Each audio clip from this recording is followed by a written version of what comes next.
What's up, guys? It's your boy Fat D, and today's video we gonna be watching Horror Story animated. Don't stop for gas at night. So for all my subscribers, please, if you are scared, do not watch this video.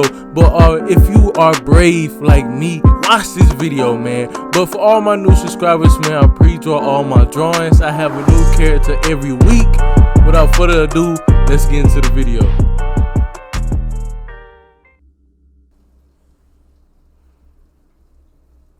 Back in the summer of 2016, I got my first job at 18 years old. I was excited about the work, but not about the commute.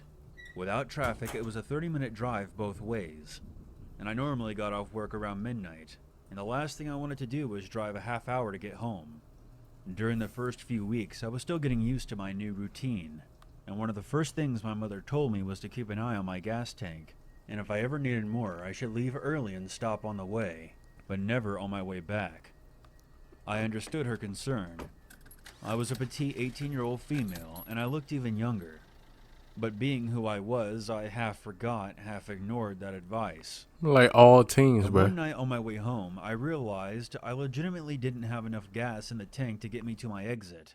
I pulled into the first station I could find, not caring about the brand or the cost of the gas. I decided to make it as quick as possible, and only put in about $10 worth. Just to get myself out of there. I swiped my card and began pumping gas, and once it got to the $10 mark, I shut it off and printed out my receipt. Thinking the worst was behind me, I was about to climb back into my car and book it home, when a voice came from the tiny intercom above the pump. "Ma'am, there was a problem with your credit card payment." I paused and glanced at the guy at the counter and felt a chill spiral down my neck. He was one of those tall, gaunt, sketchy-looking clerks, and was staring right out the window at me, beckoning me to come inside. I stepped back towards the gas pump and pressed the button on the intercom. "What's wrong with my card? I have a receipt." Yeah, she got a receipt, nigga. I didn't try to hide the annoyance in my voice. I didn't like the look of this guy, or the way he sounded. Bro, don't go in there. "I just need you to come inside, ma'am. Your receipt is incorrect. I'm going to need to run your card in here," he replied, a bit too quickly. I looked back at the guy through the window in frustration. There was no way I was going in there. Bro, don't go in there. I believe she finna go in there, bro. He was staring at me wide-eyed, like some kind of creep. I stood my ground, pulled out my phone, and checked my credit card app. I held it up stupidly as if he could see it from there, and I pressed the intercom button again. It went through. I see it on my statement. I'm not just leave, bro. "Ma'am, if you attempt to leave, I'll call the police. I have your tag number. Please come inside." I then shouted at him from across the parking lot instead of pressing the intercom. "Over $10 of gas, you're gonna call the cops? Fuck you. Ooh. I walked a few steps around my car and gave him the finger. I was just about to walk back around my car and climb into the driver's seat when I paused. He was mouthing something to me through the window. What the I would have ignored it, but he suddenly looked much more desperate than creepy. He kept beckoning me forward and calling out something that I couldn't hear through the window. I must have made a weird look, because 5 seconds later he slammed a piece of paper on the window where he had hastily written, "Guy in your car." What? Oh shit! Oh fuck!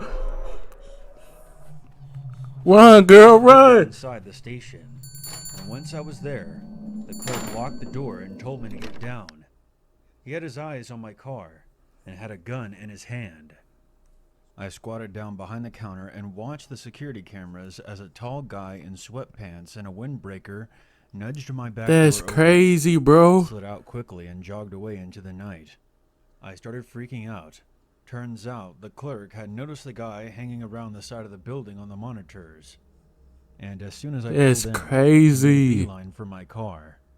He crouched down and opened the door and slid himself inside as I was Look how weird that car, thing look, bro. being careful not to close the door all the way behind him so that I wouldn't hear anything. The clerk had noticed all of this on the camera and immediately called the cops, who arrived a few minutes later. That's crazy, they bro. searched the area and my car, but were not able to locate the guy.